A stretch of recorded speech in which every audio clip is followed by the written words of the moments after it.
അപ്പം നമ്മൾ ഈ പ്രാവശ്യം ഹെൽമെറ്റ് തൂക്കി നമ്മുടെ വന്നിട്ടുള്ളത് മോർജിം ബീച്ചിലാണ്.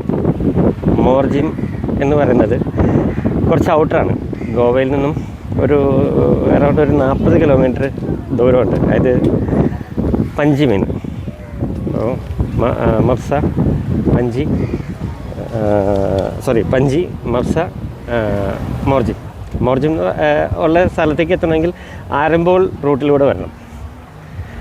അപ്പോൾ ഒരു രസമുള്ള ബീച്ചാണ്.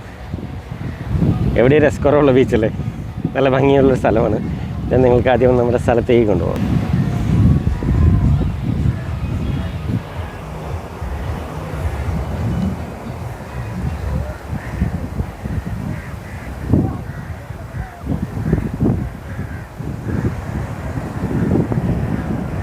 അപ്പം അങ്ങനെ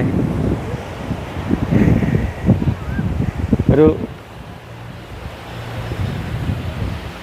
വലിയ കോലാഹലങ്ങളൊന്നും ഇല്ലാത്ത ഒരു പ്ലെയിൻ ബീച്ചാണിത്.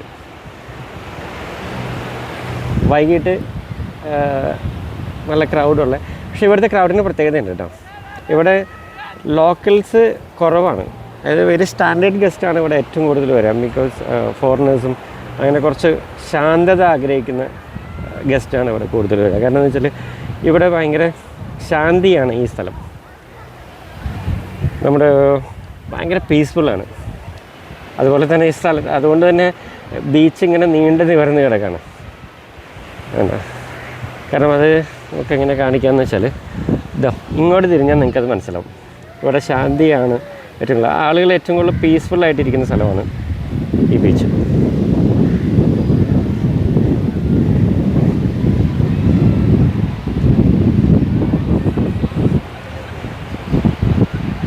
മെഡിറ്റേഷൻ അങ്ങനെയുള്ള കാര്യങ്ങൾക്ക് കൂടുതൽ സെലക്ട് ചെയ്യുന്നത് ഇവിടെയാണ്. ഈ ബീച്ചിൻ്റെ ഏരിയയിലുള്ള റിസോർട്ട്സ് ലിറ്റിൽ എക്സ്പെൻസീവുമാണ്.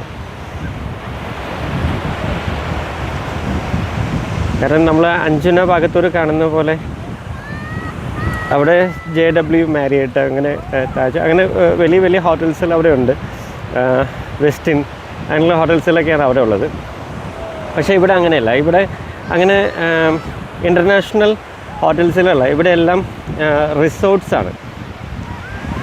ഭയങ്കര പോഷ് റിസോർട്ട്സുകൾ ഒത്തിരി ഉണ്ട് ഇതിന് ചുറ്റും.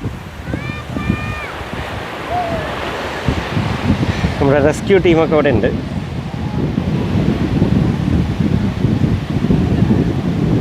ആളുകൾ ഇറങ്ങുന്നത് നോക്കി. റെസ്ക്യൂ ടീമിൻ്റെ അടിപൊളി. അതിൻ്റെ ആ റിഫ്ലക്ഷൻ കണ്ടോ വെള്ളത്തിലേക്കുള്ള, നല്ല ഭംഗിയായിട്ടുണ്ടല്ലേ. ഇങ്ങനെ പെട്ടെന്ന് ഞാൻ ഷോട്ട് വെച്ചപ്പോൾ അങ്ങനെ പ്രതീക്ഷയില്ല.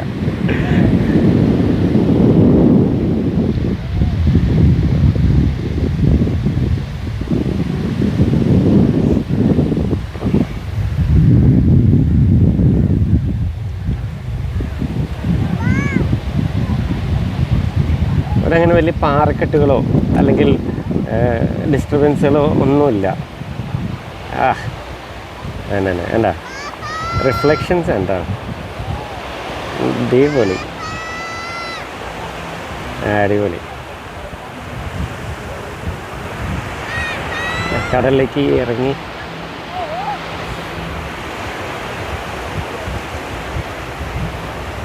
ഫാമിലീസ് ഒത്തിരി കടലിലേക്ക് ഇറങ്ങി പോകുന്നുണ്ട് കേട്ടോ. അവിടെ വേണ്ട, അവിടെ ഒരു ബോട്ട് അനാഥയായിട്ട് കിടപ്പുണ്ട്, നമ്മൾ കണ്ടിരുന്നു.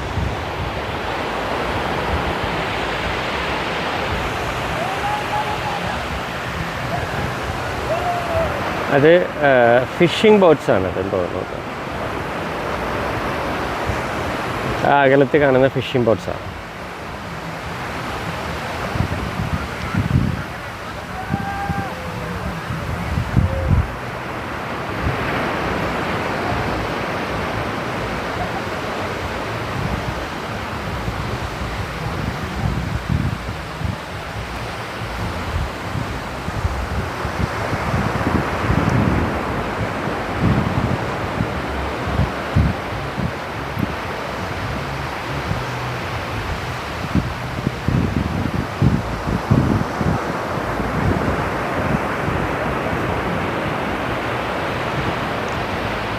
നമ്മളതിൻ്റെ അടുത്തേക്ക് പതിയെ പോകാൻ കാരണം അതിൻ്റെ അപ്പുറത്ത് നല്ലൊരു ബ്യൂട്ടി ഉണ്ട്. അപ്പോൾ അത് നമുക്ക് ഒപ്പിയെടുത്തിട്ടൊന്നും വരാനായിട്ട്. ശരിക്കും പറഞ്ഞാൽ ഈ ഒരു ബീച്ചിലേക്കുള്ള വരവ് എന്നുള്ളത് തന്നെ ഒരു രസമുള്ള യാത്രയാണ്. കാരണം ഈ ബീച്ചിലേക്ക് വരുന്ന വഴി എന്നുള്ളത് കുറേ മലകളൊക്കെ കയറി ഇറങ്ങി മനോഹരമായ ഭൂപ്രകൃതിയൊക്കെ കണ്ട് ഒരു കാടിൻ്റെ നടുവിലൂടെയുള്ള യാത്രയാണ് ഇങ്ങോട്ടേക്കുള്ളത്. ഞാൻ ബൈക്ക് എടുത്തിട്ട് വന്നതുകൊണ്ട് ഭയങ്കര എൻഗേജ്മെൻ്റ് ആയിരുന്നു എനിക്ക്. പക്ഷേ അതിലും രസം എന്താ വെച്ചാൽ ഞാൻ ഈ ഹെൽമെറ്റില്ലേ, ബൈക്കിലൂടെ വയ്ക്കുന്ന ഹെൽമെറ്റ് എങ്ങനെയാണ്. അപ്പോൾ ഞാൻ ബൈക്ക് കാരണവരോട് ചോദിച്ചു, ഈ ഹെൽമെറ്റ് പ്രശ്നമുണ്ടെന്ന് പറഞ്ഞാൽ. ഇല്ലല്ല, ഈ ഹെൽമെറ്റ് ഇവിടെ വാല്യൂബിൾ ആണെന്ന് പറഞ്ഞു. അപ്പോൾ ശരി, എനിക്ക് സന്തോഷം. അപ്പോൾ ഈ ഹെൽമെറ്റ് 2 ഉപയോഗത്തിന് പറ്റും. ഞാൻ തൊപ്പി എടുത്ത് തലയിൽ വയ്ക്കണമെന്ന് വിചാരിച്ചതിന് പകരമായിട്ട് ഇത് കൊണ്ടുവന്ന് നടക്കാൻ പറ്റി. അപ്പോൾ അതൊരു എളുപ്പ വഴിയായിട്ട് മാറി.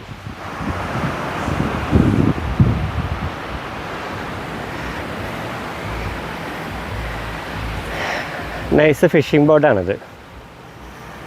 വേണ്ട,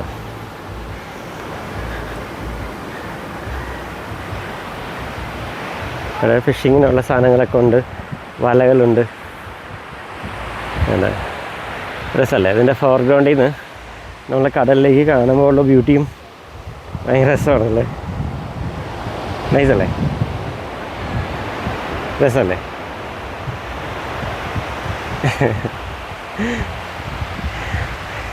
നമ്മൾ ഓരോ സ്ഥലത്ത് ചെല്ലുമ്പോഴും അവിടെ അതിൻ്റേതായ ഒരു ബ്യൂട്ടി നമുക്ക് കണ്ടെത്താൻ സാധിച്ചാൽ അതാണ് മനസ്സിനൊരു സന്തോഷം.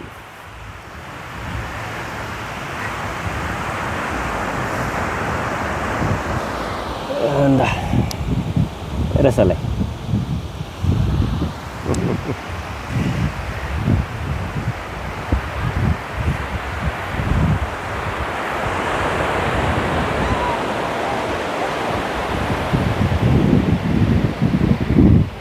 ഇതവർ വലയെറിയുമ്പോൾ പൊങ്ങിക്കിടക്കാനുള്ള ഉണ്ടയാണെന്ന് തോന്നുന്നു. പിന്നെ ഇവിടെ ഉണ്ടോ, ഇവിടെ ഫുൾ ഞാൻ പറഞ്ഞില്ലേ, ഇവിടെ ഏറ്റവും കൂടുതൽ മെഡിറ്റേഷന് വേണ്ടി ആളുകൾ വന്നിരിക്കുന്നുണ്ട്. ഭയങ്കര ശാന്തമായിട്ടിരിക്കാൻ താല്പര്യപ്പെടുന്നവരാണ് ഈ ബീച്ചിൽ ഏറ്റവും കൂടുതൽ പേര് വരിക.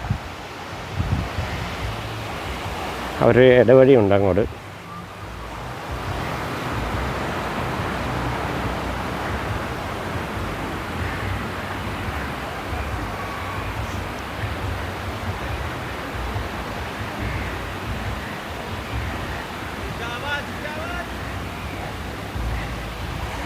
നൈസല്ലേ? അവരെ പണിയായുധങ്ങളാണ് ഇതൊക്കെ. അപ്പോൾ നമ്മൾ മറക്കണ്ട, മോർജിം എന്നാണ് ഈ ബീച്ചിൻ്റെ പേര്. ഞാൻ ചില സമയങ്ങളിൽ ഞാൻ ചില സ്ഥലങ്ങൾ പങ്കുവച്ചിട്ട് മിസ് ചെയ്ത് പോയിട്ടുണ്ട് സ്ഥലത്തിൻ്റെ പേര് പറയാനായിട്ട്. അതെന്താ വെച്ചാൽ നമ്മൾ ധൃതി വെച്ച് ചില സമയങ്ങൾ നമ്മൾ ചെയ്യും. അപ്പോൾ എനിക്കൊരു കൺഫ്യൂഷൻ ഉണ്ടാവാറുണ്ട്. ഒരു ഏരിയ കഴിഞ്ഞാൽ അടുത്ത ഏരിയ. അപ്പോൾ നമ്മൾ തട്ടേക്കാട് പോയപ്പോൾ അവിടെ കുട്ടമ്പുഴയ്ക്ക് അടുത്ത് അതായത് ആനക്കെട്ടി ഉണ്ട്, ഒരു ആനപ്പന്തൽ ഇങ്ങനെ സംതിങ്, അതിൻ്റെ അടുത്തുള്ളൊരു ജഗ്ഗാറായിരുന്നു. അപ്പോൾ അവിടെ ഞാൻ സ്ഥലത്തിൻ്റെ പേര് പറയാൻ വിട്ടുപോയി ശരിക്കും പറഞ്ഞാൽ. പക്ഷേ കാണുന്നവർക്കത് അരോചകമായി തോന്നി. കാരണം വെച്ചാൽ അത് കാണുന്നത് അവർക്കും അവിടെ പോകാനുള്ള ഒരു ആഗ്രഹം കൊണ്ട് കൂടിയിട്ടായിരിക്കില്ല അവർ ചോദിക്കുന്നത്. അപ്പോൾ ഞാൻ അങ്ങനെ മറന്നു പോയിട്ടുണ്ടായിരുന്നു. അപ്പോൾ ഞാനിനി അതാണ് എടുത്ത് 2 പ്രാവശ്യം പറഞ്ഞത്. ഇതവരുടെ സാധനങ്ങൾ ഇട്ടിരിക്കുന്ന ചെറിയ ഇതാണ്. അപ്പോൾ അങ്ങനെ ഈ ബീച്ച് അധികം കോലാഹലങ്ങളൊന്നുമില്ലാതെ ശാന്തമായി വന്നിരുന്ന് ശാന്തമായി കുറച്ച് നേരം മനസ്സിനെ സന്തോഷപ്പെടുത്തിക്കൊണ്ട് പോകാൻ പാകത്തിന് പറ്റുന്ന തരത്തിലുള്ള ഒരു അറ്റ്മോസ്ഫിയറുള്ളൊരു ബീച്ചാണ്. പിന്നെ ഇങ്ങോട്ടേക്ക് വരുന്ന വഴി ഞാൻ ഓൾറെഡി വീഡിയോയിൽ ആദ്യം പറഞ്ഞിട്ടുണ്ട്. അത് തന്നെയാണ് എൻ്റെ എളുപ്പം. ഞാൻ താമസിക്കുന്നത് വെച്ചാൽ അഞ്ചുനയിലാണ്. അപ്പോൾ അഞ്ചുനയിൽ നിന്ന് ഞാൻ വരുന്നത് മപ്സ വഴി ആരമ്പൂൾ റൂട്ടിലാണ് പോകുന്നത്, നേരെ അതിൻ്റെ എൻഡിലാണ്. അപ്പോൾ ഇവിടെ നിന്ന് അങ്ങോട്ടേക്ക് ഒരു 3-4 ബീച്ചുകളുണ്ട്. നമുക്കിപ്പോൾ അങ്ങനെ കറങ്ങി നമുക്ക് ആ വഴിയിലൂടെ ഒന്ന് സഞ്ചരിക്കാം. അപ്പോൾ നമ്മൾ ഈ ഡെസ്റ്റിനേഷനിൽ നിന്നും നമ്മൾ തൽക്കാലം വിട കൊള്ളുന്നു. നമ്മളുടെ അടുത്ത യാത്രകളുമായി പുതിയ പുതിയ ലോകത്തിലേക്ക് നമ്മൾ കടക്കാൻ പോകുന്നു. Okay, by.